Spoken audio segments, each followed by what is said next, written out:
ka-chicken, dito tayo sa Talisay, Bacolod. Kasama natin ang aking mentor, si Dini Cuenca. Yan, matagal na kami magkakilala nito. Dito nang galing yung mga na-cross ko na lemon sa aking radio line. So ngayon, bumili uli ako sa kanya ng lemon blood na Duke Halsey. Yan yung mga binibido nila na matagal na dito sa Bacolod. So ito yung kanyang mga Golden Monkey sweaters. Ito naman yung in-acquire kong lemon na matagal na niyang binibreed. So kung gusto nyo makabili dito sa Facebook, yan, Dini Cuenca. Dini Cuenca. Yan, ito, dagdag puwersa na naman to mga ka-chicken.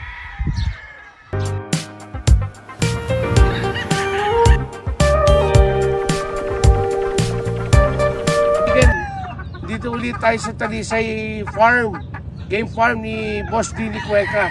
Ito, bumili rin tayo nag-acquire tayo ng Gustavo sweaters na pullets.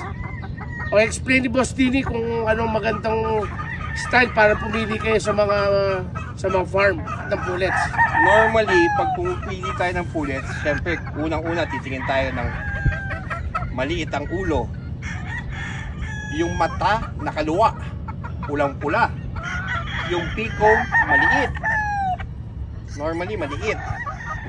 Yung balahibo, parang may pulbos na ready to breed na. Parang dumudulas. Yung station, high station na pencil fit. Tapos yung katawan, maganda. Okay. Ito mga ka-chicken, Gustavo sweaters ni Boss Dini Cuenca. Yan, kumuha rin tayo. Pag-cross natin sa mga sweaters natin ng Lionheart. Kaya mga ka-chicken, please follow Dini Cuenca. Meron siyang Facebook account sa mga gustong mag-acquire ng mga magagandang quality na pullets na sweaters. Yan ang mga signature line niya rito, yung Gustavo. Ang gagaling mamalo.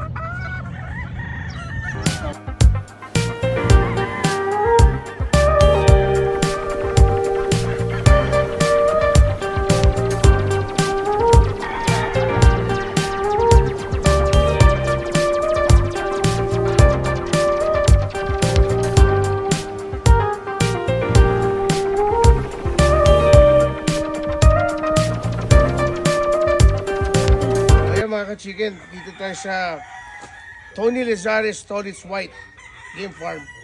Itong kukunin natin yung mga pure na hindi crosses ng Albany. Kung makikita nyo ito, yan yung mga pure na kita nyo, walang ibang kulay na halo. Yan daw yung mga 6 Weber 6 marker ang mga markings. Guwapo. Kukuha tayo dito, quadro siguro, quadro tsaka isang broadside.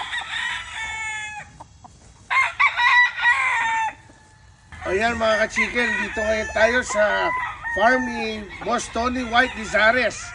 Ito yung mga idol natin sa puti, dito sa Bacolod. Kaya dagdag puwersa na naman tayo ngayon. Kukross natin, susubukan natin sa ating mga Lionheart na White Kelso. Ayan si Boss Tony. Pinili na namin yung pinakamagandang puti natin. Kung makikita nyo, talagang balansado. Ang ganda ng itsura. So, lalagyan na natin ng Picom line yung ating mga